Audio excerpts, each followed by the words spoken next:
শুরু করে আমি খালি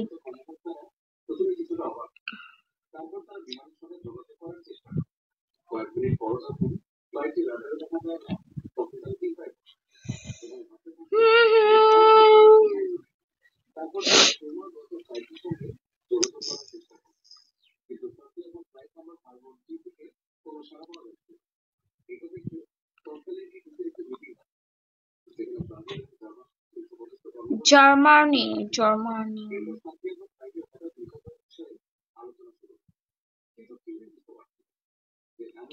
আরে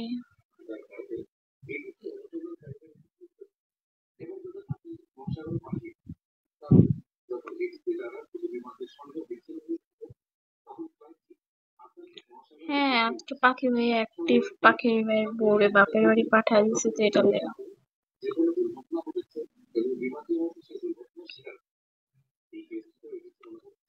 পাখি হচ্ছে এক নাম্বার শয়তান বেটা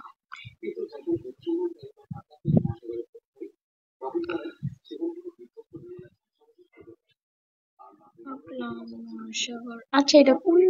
কোন জায়গায় অবস্থিত ওই সাগরটা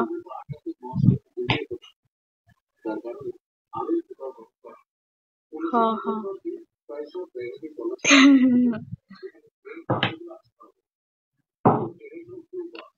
এই যে নদীর নিচে যে যারা গেছেন জানেন আপনি আমার একটা ফ্রেন্ড আছে এই বিগতেই বুঝছেন উনি আমার আসে উনি আমার যদি আর একটা মানে তাইলে আমার টপ শো করবো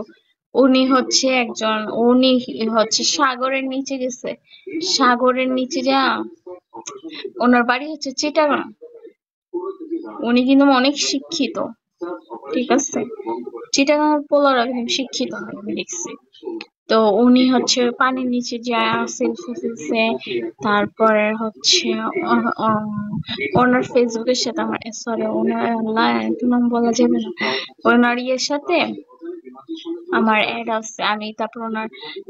ঘাইটা মাইটা যা দেখছি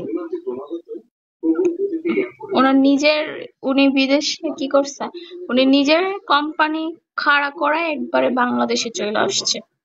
এবং খালি করানোর কয়েকদিন পরে একটি অজানা ফ্লাইট ব্রাজিলের এয়ারপোর্টে এসে ল্যান্ড তারপর এক্সের অফিসার ও কর্মচারীরা তৎক্ষণাৎ তাদের অফিসের রানওয়ে দিকে ছুটতে শুরু কারণ তারা জানতে উনি তো থাকতো সিঙ্গাপুর সিঙ্গাপুর আসলে আসলো আর কারে ওই দিকে নিয়ে আসে এই কথা ভাবতে তারা যখন রানওয়ের কাছে পৌঁছায় তখন তারা যে দেখতে পায় সেটা থেকে তাদের পায়ের নিচ থেকে মাটি সরে কারণ কি অজানা ফ্লাইটটি আর অন্যগুলো কোম্পানি নয় কিন্তু স্যান্টিয়াগো এয়ারলাইন্স কোম্পানি গেছিল আর সেই কোম্পানিটি 1956 সালে বন্ধ হয়ে গেছে অর্থাৎ ঠিক 2 বছর যে সকল পারবেন আরে পারবো না তাদের কাছে দেখতে দেখতে একেবারে নতুন আমাকে পটানো এত সহজ না বুঝুনি কা তোমরা পটাইতে পারবা না জীবনও না অফিসাররা কর্মচারীদের বিমানের ভিতরে গিয়ে দেখতে পাবে যে বিমানের ভিতরে কেউ আছে কর্মচারীরা যখন বিমানের ভিতরে প্রবেশ করে সাথে সাথেই তাদের মুখ থেকে চিৎকার বেরিয়ে আসে কারণ ট্রেনটি পুরো কঙ্কালে সিটবেল্ট বন্ধ করতে সরাসরি কঙ্কাল বসে এমনকি ফ্লাইটের ক্যাপ্টেন মিগুয়েল ভিক্টর জিউলিও কঙ্কাল খুঁজে চালকের আসনে বসে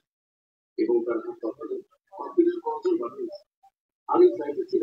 সান্তিয়াগো ফ্লাইট নাম্বার 5 এখন আশ্চর্যের বিষয় হলো প্লেনটি এতদিন কোথায় আর এই প্লেনে যখন